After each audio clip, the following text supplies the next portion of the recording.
Bonjour à toutes et à tous et bienvenue dans ce nouveau JT Foot Mercato. C'était la folie hier dans les vestiaires du Real Madrid après le 14e sacre en Ligue des Champions. Les merengues ont certainement fait la fête toute la nuit, mais ils en ont aussi profité pour se moquer du PSG et notamment de Kylian Mbappé. Dans la capitale française, le Real Madrid a donc soulevé la 14e coupe aux grandes oreilles de son histoire en l'emportant 1-0 face à Liverpool. Champion d'Europe et champion d'Espagne, le club madrilène a réalisé une saison parfaite, enfin presque si on exclut le fiasco Kylian Mbappé. Le président Florentino Pérez s'est d'ailleurs exprimé à ce sujet et a voulu tourner cette page douloureuse tout en glissant un tacle au PSG au micro de Movistar. Le Real continuera toujours à travailler pour avoir les meilleurs joueurs, mais Mbappé s'est déjà oublié, il ne s'est rien passé. Le Real a fait une saison parfaite et c'est un sujet qui est oublié. Aujourd'hui, Mbappé n'existe pas, ce qui existe c'est la fête du Real. Battre des clubs soutenus par des États, ils ont les plus grands projets et c'est pourquoi ils ont les meilleurs joueurs. À Madrid, nous ne distribuons pas d'argent, nous distribuons une certaine façon de voir le foot, de la moralité et des valeurs. Bon, le Real Madrid a beau dire qu'il a tourné la page Mbappé, mais ce n'est pas le cas des supporters madrilènes qui ont multiplié les chants d'insultes à l'encontre du français.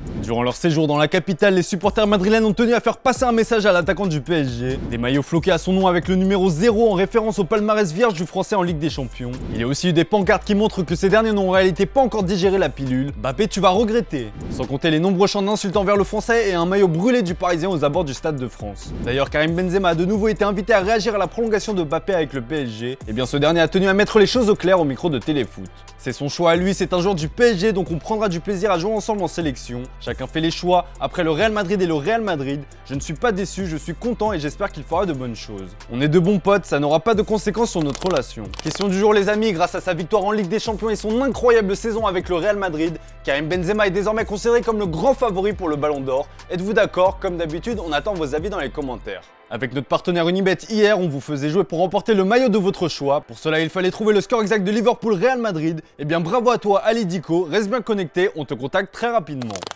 Vous l'imaginez certainement, le réveil a dû être très compliqué pour Liverpool. En quête d'un quadruplé historique, les Reds ont vu leur rêve s'envoler et vont devoir se projeter sur l'avenir désormais. Quelle terrible désillusion pour Liverpool qui a donc perdu le titre de Première Ligue et la Ligue des Champions sur le fil. Les Reds doivent se contenter d'une League Cup et d'une Coupe d'Angleterre. Ça n'entachera bien évidemment pas la fantastique saison des hommes de Jürgen Klopp, mais on imagine que ce doit être difficile de se relever d'un tel échec. La saison prochaine, il devrait y avoir de nombreux changements dans l'effectif. Et d'ailleurs, à en croire les rumeurs, Sadio Mané a fait ses adieux à ses coéquipiers hier soir après la finale. Le Bayern Munich en a fait sa priorité absolue, mais le Sénégalais plaît aussi au Real Madrid. En tous les cas, l'intéressé est plus proche d'un départ que d'une prolongation. Pour le remplacer, Sport nous apprend que le nom d'Ousmane Dembélé a été coché. Un premier contact aurait même d'ores et déjà eu lieu entre les deux parties et la possibilité de porter le maillot des Reds plairait aux Français. L'autre priorité de Liverpool sera de renforcer son entrejeu. L'objectif se nomme Aurélien Tchouaméni, mais il va falloir batailler fort. On rappelle que le Français privilégie la piste du Real Madrid, mais selon nos informations, le PSG n'a pas dit son dernier mot et serait prêt à faire des folies pour le milieu de l'AS Monaco. Autre piste dans l'entrejeu, la pépite du Barça Gavi. D'après les informations du journal espagnol Sport,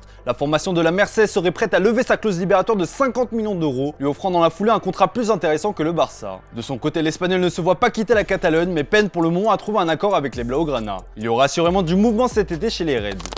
Dans le reste de l'actu, Manchester United est prêt à toutes les folies pour s'attacher les services de Frenkie de Jong. Erik ten Hag va avoir du boulot pour ramener les Red Devils au sommet. Tous les secteurs de jeu sont à renforcer, mais l'entrejeu semble être la priorité du tacticien néerlandais. Le candidat idéal aux yeux d'Erik ten Hag n'est autre que son ancien joueur Frenkie de Jong qu'il a connu à l'Ajax. Pour le convaincre, Manchester United serait prêt à toutes les folies. D'après le Daily Star, les Mancuniens sont prêts à lui offrir le plus gros salaire du club, plus que David De Gea ou encore Cristiano Ronaldo. Des émoluments d'environ 450 000 € par semaine en brut, qui en ferait aussi l'un des joueurs les mieux payés de Première Ligue.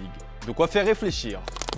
Allez, on passe aux officiels avec le départ de Marcelo du Real Madrid après 15 ans de bons et loyaux services. En fin de contrat, le Brésilien a confirmé que la finale de la Ligue des Champions face à Liverpool était son dernier match sous le maillot madrilène. L'emblématique latéral gauche quitte donc la Maison Blanche par la très grande porte, mérité pour ce joueur qui a marqué l'histoire des merengues. Le KRC Genk a annoncé son nouveau coach, l'heureux élu est le Belge Wouter Franken. Il a signé un contrat à durée indéterminée. L'Eintracht Francfort, vainqueur de la Ligue Europa cette saison, a annoncé la signature définitive du milieu défensif Christian Yaki. Prêté cette saison par le Dynamo Zagreb, le Croate a coûté environ 3,5 millions d'euros. Voilà, c'est tout pour aujourd'hui. Merci pour votre fidélité. Bon dimanche à vous. On se retrouve dès demain pour un nouveau JT Foot Mercato.